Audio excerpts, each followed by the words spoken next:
Now from Atlanta News First Plus, this is Sports Tonight.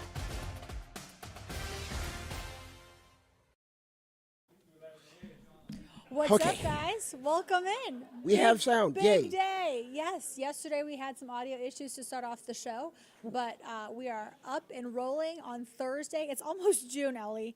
It is May 30th. I cannot believe we're almost there. We've got so much going on tonight.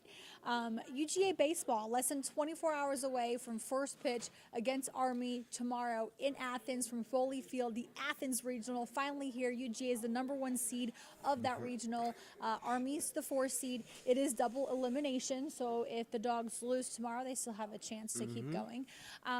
But they practiced today along with the 3 other teams that are playing there. So that would be Army, Georgia Tech, and UNC Wilmington. So the coolest thing of probably this tournament, we talked about it yesterday, and this regional per se, is that Georgia and Georgia Tech are both in it. So Give me a Georgia Tech final, please. Yeah, that would be fun. So fans from both teams who are like right here in Atlanta, in Athens, or surrounding areas can go to the game. It makes for a great atmosphere. Georgia Tech knows when they're playing, they're going to be absolutely attacked by Dog fans, whether they're playing UGA or not. And that's what the head coach told us yesterday. We did hear from UGA today.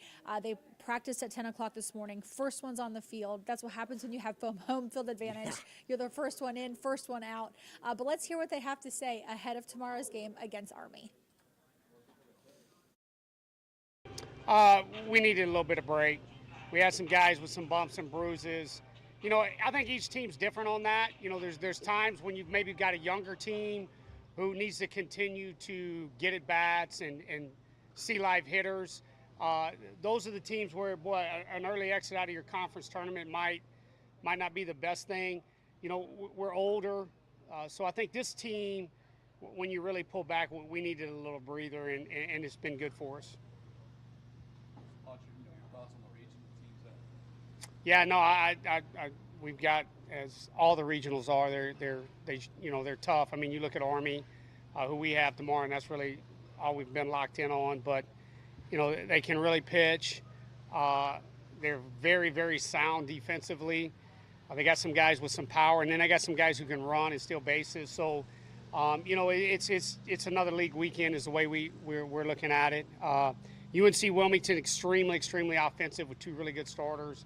And then Georgia Tech, you know, we've played them already. They're another team that's really offensive. And I really like, you know, their bullpen and what they can do with some things and matching up.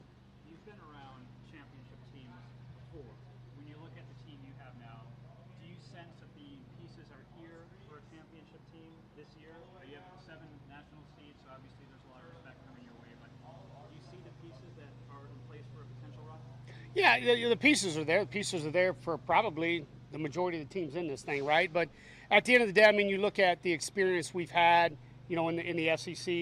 The league is probably the best it's been, you know, since I've been in it. We know that we've gone into, you know, Tennessee and won a game, and gone into ANF and won a game, for example, and then, you know, swept a couple teams here at home, and then obviously the big series against South Carolina on the road that we had. So you look at it, yeah, the pieces are there now. Can you put it together when it matters and make a run? And if we can, yeah, I like our chances. Coach, just having this in Athens, how big is that for you guys? Oh, I think it's one of the things I love about, you know, postseason baseball is when you're at home, things are just different, right? I mean, I've been fortunate in all my time in the SEC. I haven't played a regional on the road. I did when I was at Dallas Baptist, but you know, when you're at home, there's just a comfort level that guys get. They love our ballpark. Our guys love hitting here. Our fans have been awesome this year. So, I mean, it really is truly a home field advantage for us, I think. So what do you expect out of the atmosphere to be like, speaking of those fans, just knowing the rival down the street's coming to town as well? Yeah, I expect a good crowd tomorrow, and it's going to be rocking. You know, we cleared out you know, thanks to our administration and Josh Brooks and Tanner Steins, they cleared out some trees. I got a feeling the hill's going to be rocking tomorrow. Wes, a little bit of a game of chess with the way you handled the SEC baseball tournament. How confident were you that you guys had put the work in to be a top 8? Yeah, I mean, you got to rely on it, and then, you know, once you we didn't know we were a top 8 at that point, but we knew we were in, and we knew. Somebody asked me earlier about timeout. We knew we had some guys dinged up, and so we weren't going to quote unquote push in all our chips to win a game, and we were trying to win. Don't misunderstand me by any means, but I wasn't bringing guys back on short rest if I didn't have to, and we felt like we didn't have to. And if at that point in time, if it cost us something, then we just felt being healthy was way more important than winning a couple games in Hoover. And what is, I guess I'd follow up and say, what does that say about the confidence that you have in your team? You guys have come out with a couple of tough losses going into that. You currently lost 3 of the last 4, and yet it looks like the table's set for you to make a run. Yeah, so we remember different here. So we look at it as we won 7 out of our last 10 league games, and we built off that. Just looking at those pictures, I mean, I'm gonna imagine this is the longest rest for game action you've had since the season started. I mean, almost 2 weeks. What does preparation look like where you're resting and also keeping those arms warm? Yeah, we're doing a lot of sim games as far as the hitting goes, like simulating games and at bats. And then on the mound, we're doing the same thing. I didn't want to throw to live hitters without going into all, our thoughts behind that. But we've done a lot of bullpen work where they were sim games, guys standing in, working different counts, working different things guys needed to work on. So, like I say, if this team was young, you'd probably be a little more concerned about the time off. But you go around the field, we're pretty old. These guys have, we've got some guys with postseason experience, so they know how to get their body and mind ready. Speaking of that, where's Charlie Goldstein at right now? Yeah, Charlie will be on the roster. Does it add another layer of excitement with the potential to play Georgia Tech in this regional? For us, not. I mean, we got to take care of Army, man. Army's really good, and I think one of the things that you learn really fast in this game is when you look too far ahead, you'll get beat. But no, I mean, yeah, obviously the rivalry's there. I mean, I'd be naive not to say that we don't know that. But no, I mean, our focus right now is on Army and what we got to do to beat them. A guy like Charlie, SEC games, he's still stepping up in these big-time moments. How will, and I guess for all the players, how will this feel different than an SEC Friday night on the road? I hope not too much, right? I mean, that's your hope. Some of these guys haven't been here, so I don't think we'll know till tomorrow. Yeah, till tomorrow. But, one of the things we talk a lot about is I think what can speed guys up sometimes is you forget the fans that are here in your home ballpark. They're cheering for you, right? They're not, it's not like the road where they're cheering against you.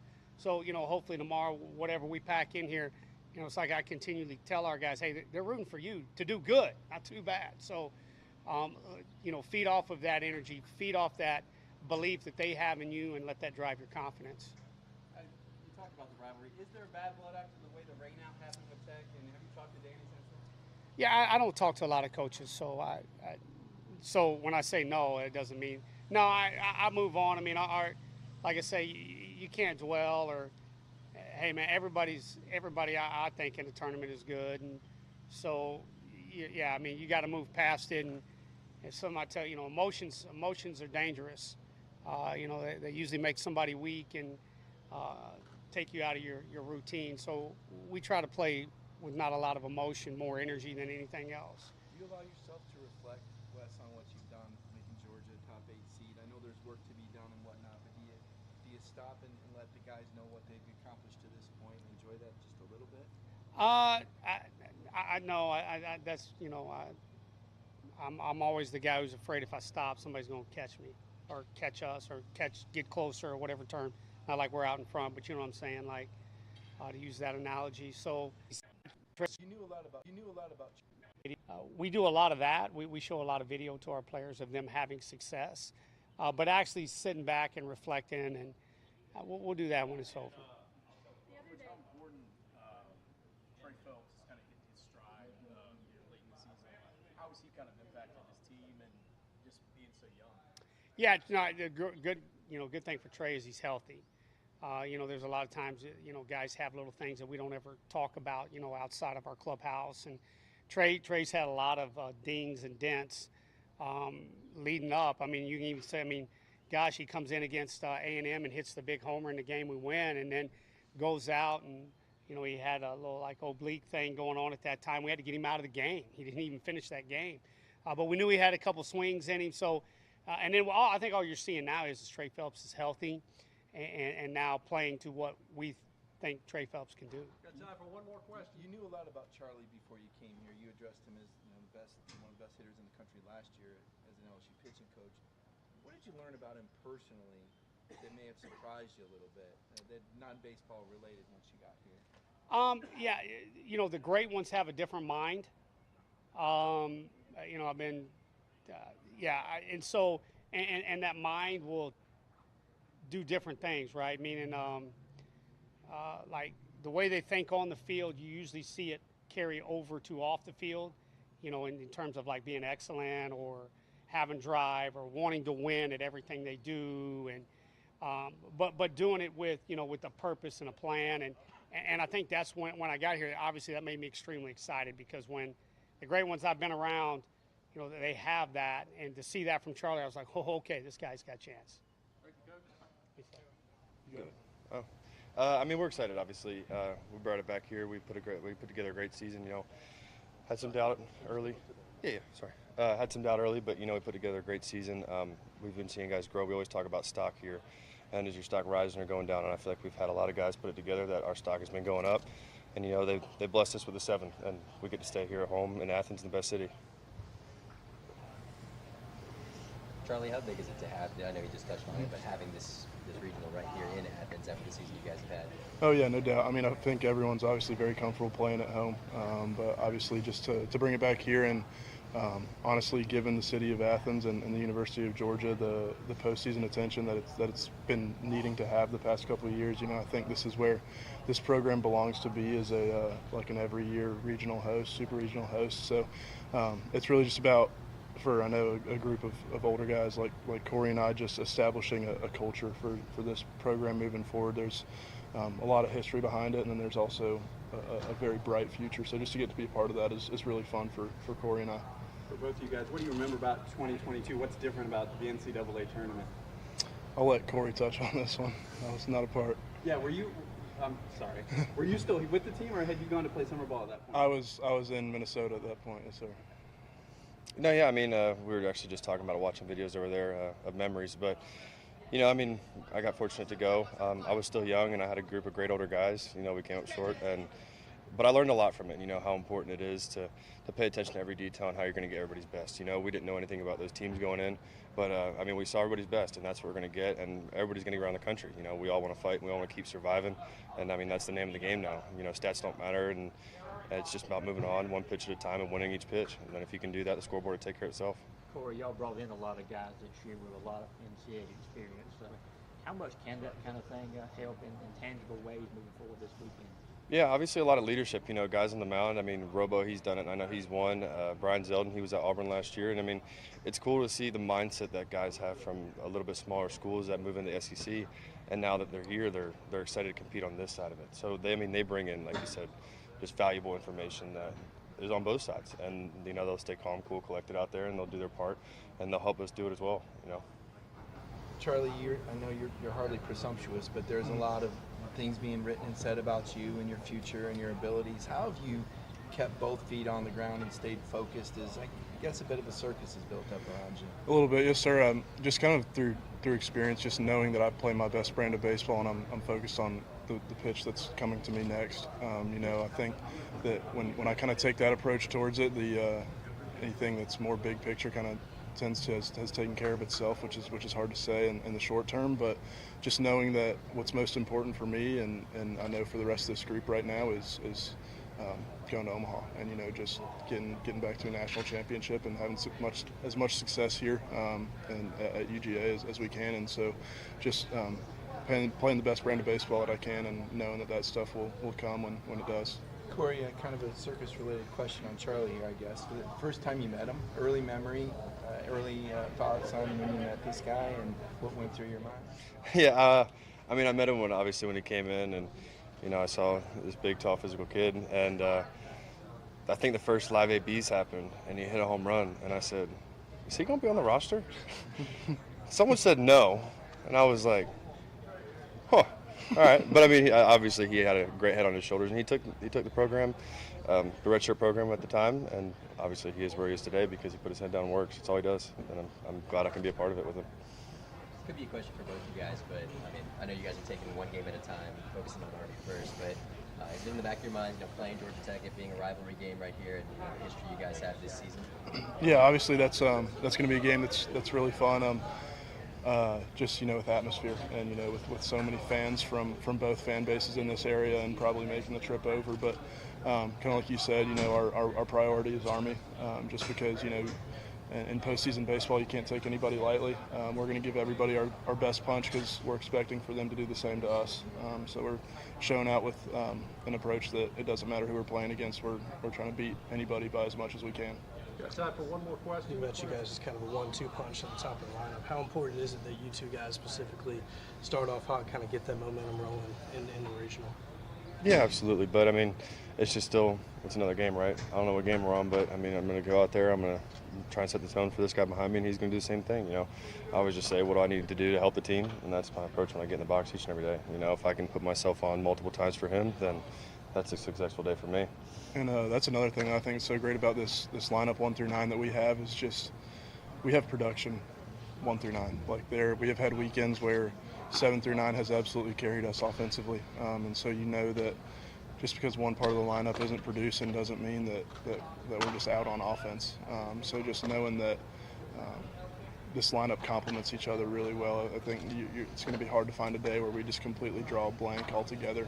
So I mean, we've just got guys really committed to putting together good at-bats for each other, and having selfless at-bats and continuing to be productive that way, just top to bottom.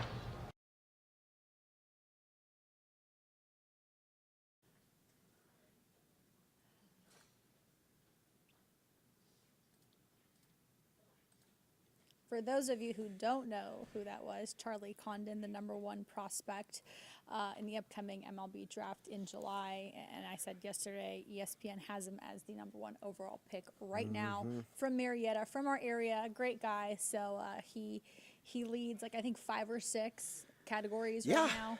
Has 35 home runs on the season. It's a UGA record and a college baseball record. He can break more this upcoming weekend. Yep. So not only do I want to see UGA and Georgia Tech do well this weekend, but I would love to see what Condon can keep doing if he has the opportunity to keep playing. So that's the cool thing about him. Moving on to the Braves, we heard from Ronald Acuna Jr. today for the first time since he found out his fate that he would be out the rest of the season. He did talk after that game in Pittsburgh Sunday, but he didn't know that his ACL was torn at that moment. And he did not think it was, but obviously they went on and did tests, and he tore his ACL in the different knee than the ACL he had torn back in 2021. So now he's torn both ACLs in both knees, recovered from one, is about to have to recover from the other.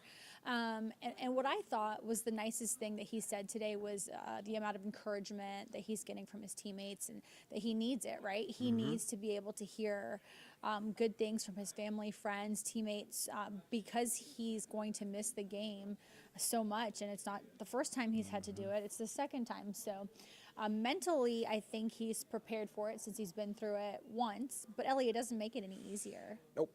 So manager Brian Snicker did talk about the fact that the encouragement is there, and he told us all about it. So let's hear from him just from a few hours ago. Oh, no, yeah, meant Ray Kerr. What was the thinking? Just to give him an extra day, that's it. We had him available if we needed yesterday out of the pen, and if not, we were planning on starting him we're going to give them, give those guys an extra day every chance we get. Have you had a chance to see Ronald today and just talk with him or anything like that?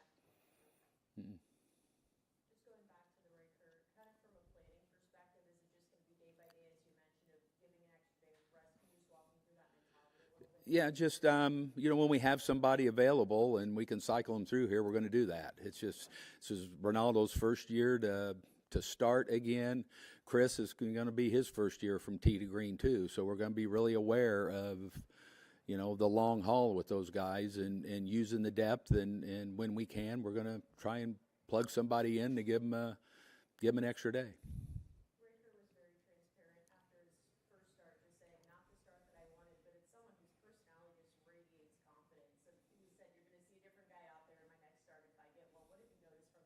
Just that, pretty much. I mean, it's got good stuff. I mean, it's an electric arm. It's just consistency, I think, has been his biggest key. But we've gotten him stretched out. We've stretched him out in AAA. He's been stretched out here, so it's a pretty good option with the stuff. And it doesn't seem like too much bothers him. I know that, but which is not a bad way to look at it and mentality to have. I think it's been bothering him. I don't think it was just something that started yesterday, but he just came in and said it was enough that it was concerning to him. I think that he couldn't get on his legs really well, and after they looked at him and said it was something that was going to take a little more than just staying away from him for 2 or 3 days. And so we'll try and take care of it. Pretty confident that 15 days will be. Well, it's just, we'll just see how he handles the treatment, and it'll be kind of a day-to-day thing with him and the trainers, and just to see where he's at. Well, he's pitched so well while he's been Yeah. ailing. Well, I know, but I just think it's something that, obviously it bothered him, for him to say something. So, and then when they found the inflammation, they looked at him, and it was enough that warranted, a longer stint than just, like I say, staying away from him from our weekend or something like that. We're going into the season talking about how many left-handers you had. Maybe you have too many left-handers, whatever. Sure enough. Yeah. Takes care of itself, Doesn't it? Never have too many of them, that's for sure, pitchers. When it comes to the offense, just for this lineup, do you feel like they're just like one hit away to really getting going again? Yeah, I mean, it's just, you just hope that maybe that 1-2 out hit somebody gets and just relaxes everybody, because it's just, I know it's something, it's, like I say, guys, you get into a try too hard mode. Everybody wants to be the guy, and you just have to work through it. You got to handle it. You got to keep working. It's like I say, if you handle it, then there's good things on the other end of it. And I think these guys are really good at doing that. They're working, and so we're just going to keep running them out there every day. Travis noted last night that, you go through these lulls every season at some point. Because last year it was in September and October. So you'd rather do it now, grow from it. Yeah, I don't know. It's just, I say, I think you're really fortunate if you only go through it one time. It's never easy. Like I said, there's never smooth sailing for 6 months. There's going to be obstructions every year. You're going to go through periods that you're just going to, it's just, you just work through it, and you keep handling it, and take responsibility for it, and fight your way through it. And eventually things will turn out all right. Ronald told us that he feels better prepared because he's been through this rehab before, but then he also said he gets emotional because he feels like he's letting people down. No, yeah. I mean, I think he just, he loves to play, and it's tough because, probably it's because he does know what he's in for. I mean, I guess that's good and bad, and like I said earlier, I feel worse for him than I do for us, because it's just, I know how much the kid loves to play baseball, and it's a lot of work to get back, and when you go through an injury like that, it takes a lot of work, a lot of dedication, determination, and mental strength in order to come through that. And he's done it before, and he'll do it again, and he's young and strong, and this will just be a little bleep in a really, really great career when he looks back on it. All right, Ellie, so after a 9 straight winless streak, I didn't Atlanta know they United- still knew how to win an MLS match. I mean, they decided to Oh go my to the God. best team in the MLS this season, top 2. They decided to go down to Miami and beat Messi and Inter Miami CF last night. And not only did they beat them, they beat them 3-1. Messi scored a 3-1. It was goal, not close. but it was a very, very nice match Yes. for them. Saba Labjaniste, he scored 2 of the goals, and he was named MLS Player of the Match Day today. So he got recognition by being voted, again, MLS Player of the Match Day, which is pretty cool. I did not expect that, because I think Miami was going for 11 straight 11 straight wins in MLS. Yeah. And they had won. They I know they lost had to won 10, Atlanta 10 United. matches. They had like something like 33 points going into that match, and United, or maybe 34, and United had 13. Yeah. And United went there and just did. That's why you play the games, That's man. right. That's right. So they actually have a lot to celebrate. Last night they had a lot to celebrate, but they have a lot to celebrate today after being able to do that. And good job by Sabah, who really had a great, great game. Moving on to a great topic. We always love to talk about college football here, but this was yours. So take it away, Ellie. Why are they doing this? Why are they You don't moving like clean, it? old-fashioned hate to Black Friday? I'm cool with it. No, Yes. I hate it. You and I we don't disagree on much, but I think it's great. It's just like playing Mississippi State and Ole Miss play the Egg Bowl on Thursday on Thanksgiving Day. They're moving the Egg Bowl to Black Friday too. Right. So Why? That There's game no I'm good used to reason. watching on Thanksgiving, but I like watching it on Thanksgiving. So now we get both of these games on Friday. I think it gives us something to do on that Friday when we're all off of work. Maybe not us because we're always here, but I'm just saying, like, what a great. Well, I mean, we'll be at that game covering it. But what I'm saying is, I think I like it. You think you don't? I vehemently disagree. Wait, what do you want to do on that Friday? Like, what do you want to do on Black Friday? You want to shop? Like, what is it that you want to? You don't want to watch football all day because that's what I want. I already watch football all day. Yeah. So why do you want to wait But till why- Saturday? It gives the dogs an extra day to prepare for the SEC championship. That's what it does. It I helps am a you GA creature out. of habit. Okay. I am not sorry for wanting just this thing. Why? Why? I'm cool with it. I really am. I think if we can have college football every day of the week, I would take it. And we almost do during the regular season because they have those like random Tuesday games, and then they'll Midweek have the action, Thursday, baby. I Friday, love it. Saturday, huh? Midweek action. Let's go. So I would be cool with there being a college football game every single day. Give of me the week. Toledo, Eastern Michigan on a random Wednesday at 3:15. And somebody will watch it because it's I college, will watch see, it It's college football. because I'm a sicko. Well, no, it's college football. This is what we do. But let's give a couple of times that we now know because some times came out for games for Georgia today.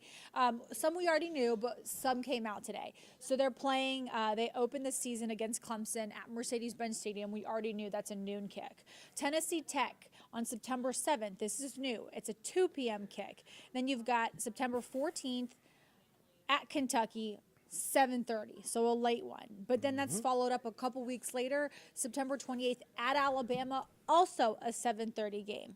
Auburn is going to be on 10-5, and that's October 5th. I apologize there. And that's homecoming, but we don't have a time set for that yet. Then you got, Florida, Georgia, 3:30 on November 2nd.